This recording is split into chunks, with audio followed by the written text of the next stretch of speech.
บายดีพี่น้องเนาะวันนี้เราสิมางานตลาดน้อยใกล้บ้านเรียกว่าสิมาซื้อยัง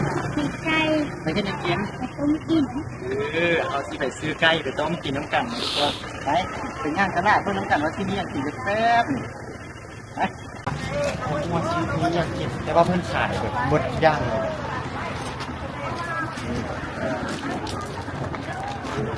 อยู่กับสตรอเบอรี่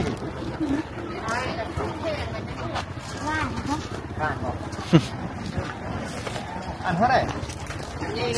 70 140 พันบ้านบอกเอาบอกคนเลือกอีกยังบ่เข้าตลาดที่เบิดเงินเราได้หนิ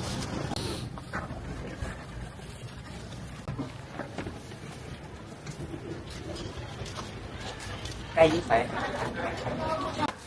เอาบอกพี่กินรวมไม่เสร็จเอาอีกอย่างเครื่องกูสั่งผักบุ้งเจ้าไปให้ยังกิน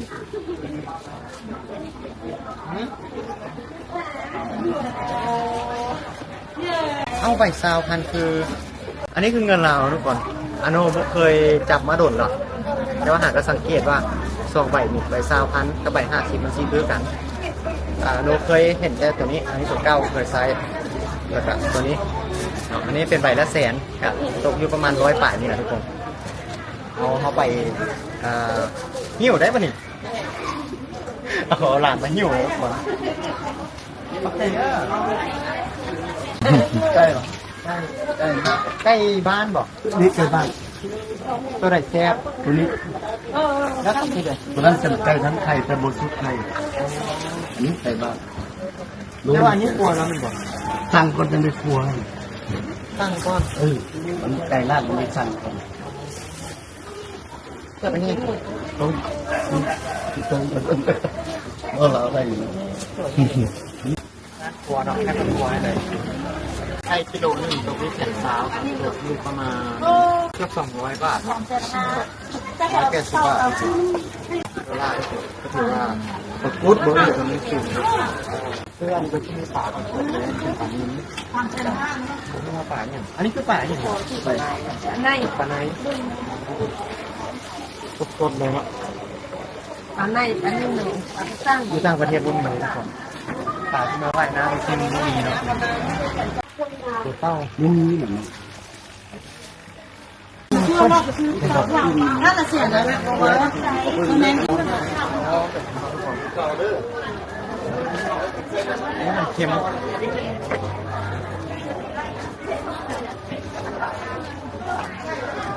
เอากระบุ้งซื้ออย่างนั้นลงไปจะกินแต่ต้มไก่บอกเลยว่าอาหารโคตรหลายเอ้าไอ้ที่ไหนกั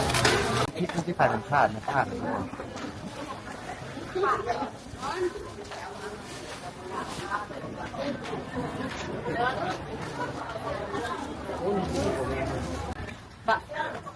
าเดี๋ยว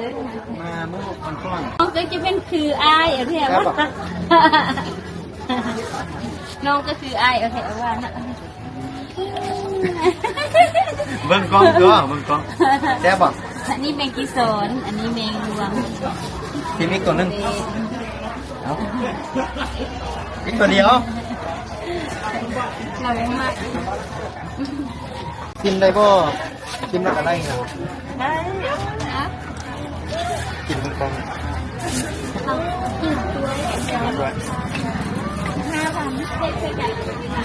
อันนี้คืออย่างกินตัว กินตัวมอชอบเลยกินตัวอันนี้คืออย่างกินตัวใช่ป่ะเอาอันนี้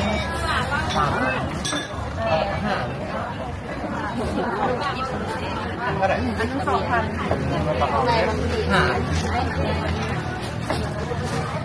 เสียงนี่สบายดี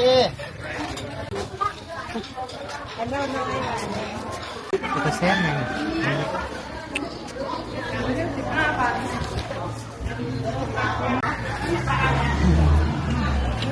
ครับสดเลยด้วย พัน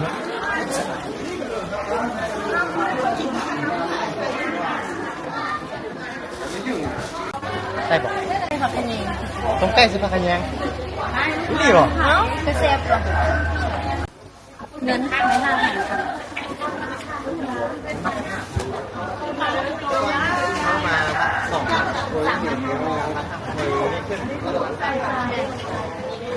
เงินเฟ้อแหงเลยใจเด้อ ปลาเข้าน้ำกับก็ โล50เราหมดมา แนวป่า โดย ก็ลูกโบดิบอกมันน้อยแม่วะ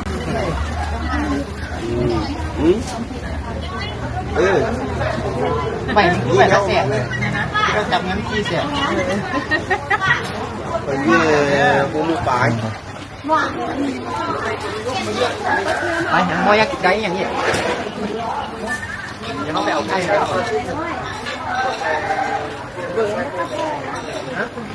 โอ้มีควันมีพันมด ได้ไกลแล้วนะ แล้วเราบอกเขาได้เป็นแสนห้าอันนี้ตัวอย่าง เงินอ้ม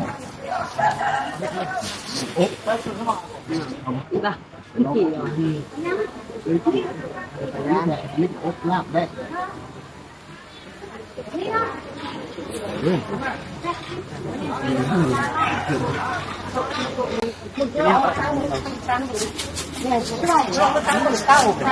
เอาฝาเอาไปให้ไหน ต้มยำ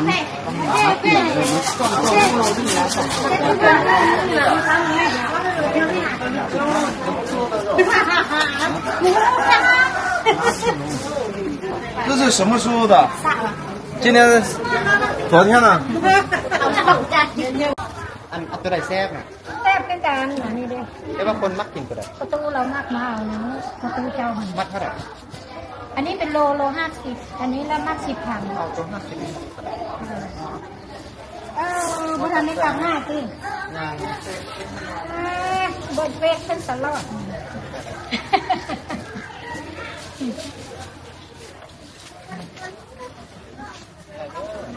ใจละลาย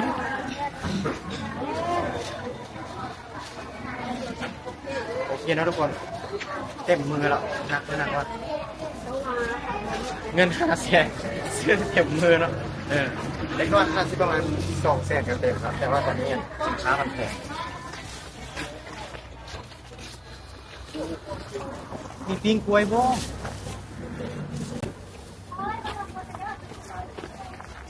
โอ้แม่ยักษ์ปิ้งกล้วย จังจะสุดตรงหน่วย เอา2หน่อยก็ได้นี่เลยอันเท่าไหร่25,000